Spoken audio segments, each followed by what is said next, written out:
आज हमारे साथ एक ऐसे शख्स मौजूद हैं जो आंखों से नबीना है और माशाल्लाह से हाफ़िज़ कुरान भी हैं और लाहौर में बच्चों को कुरान पाक की तालीम भी दे रहे हैं। मैं तो ये कहना चाहता हूँ कि मुझे ना, मैं पहले प्राइवेट जॉब कर रहा हूँ, मुझे गवर्नमेंट जॉब मिल जाए जो मुझे अच्छी तनख्वाह मिले, अच्छा, तो मैं अपना सुकून से रह सकूँ।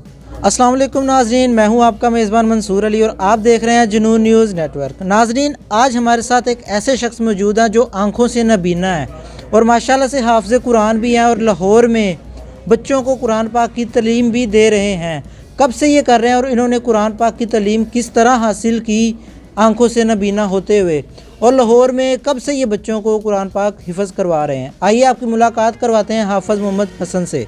अस्सलाम वालेकुम। वालेकुम अस्सलाम। कैसे हैं आप? जी अल्हम्दुलिल्लाह। अच्छा हाफ़िज़ साहब, मुझे ये बताइए कि आप आंखों से नबीना पैदाइशी हैं? जी बिल्कुल नहीं नज़र आता? नहीं, मुझे बिल्कुल नज़र नहीं आता। तो आपने माशाल्लाह से कुरान पाक किस तरह हिफ़्ज़ किया और कितने अरसे में किया? मैंने 4 साल में किया और मुझे लड़के याद करवाते थे।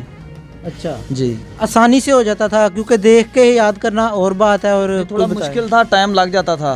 4 साल में आपने किया? जी मैंने 4 साल में। 4 साल का अरसा लगा। जी तो आपने फैसलाबाद से कुरान पाक हिफ़्ज़ जी किया? मैंने फैसलाबाद से किया। तो लाहौर कब आए अब?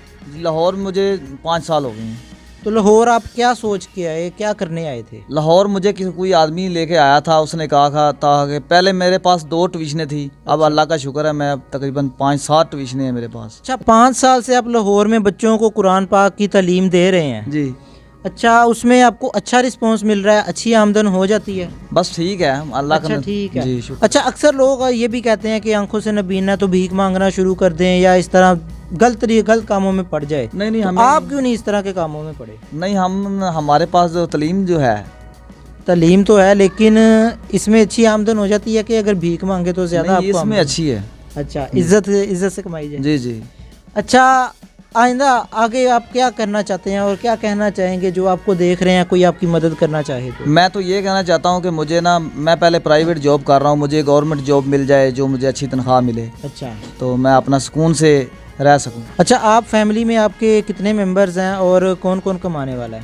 फैमिली में हमारे जो हैं वो सारे ही अलग अलग हैं। अच्छा जी। आप शादीशुदा हैं? जी मैं शादीशुदा हूँ। बच्चे कितने हैं आपके? बच्चे नहीं हैं अभी। अच्छा, बच्चे नहीं है। नाज़रीन, आंखों से नबीना है और अलग फैमिली है और ये वाहिद कफ़ील हैं जो कि अपने ख़ानदान की कफ़ालत करने वाले हैं। तो इनकी यही दरख्वास्त है हुकूमत वफ़द से कि इनको गवर्नमेंट की नौकरी दी जाए ताकि ये सुकून से बैठ के अपना रोज़गार चला सकें और कमा सकें और अपना घर चला सकें। गवर्नमेंट नौकरी अगर मिल जाती है तो लाहौर में लेना चाहेंगे कि अपने आबाई गाँव में? कहीं भी मिल जाए, लाहौर में मिल जाए, फैसलाबाद में मिल जाए, हमें कहीं भी मिल जाए। चलें, हमारी दुआ है और मैं देखने वालों को भी यही कहूँगा कि जिसका भी हाथ वहाँ तक पहुँचता है इसकी मदद की जाए और इसको नंबर भी स्क्रीन पे चल रहा है और इनकी हेल्प की जाए, ज़्यादा से ज़्यादा की जाए। उम्मीद करता हूँ कि आपको ये हमारी स्टोरी बहुत अच्छी लगी होगी। इसी के साथ अपने मेज़बान मंसूर अली को दीजिए इजाज़त। अल्लाह हाफ़िज़।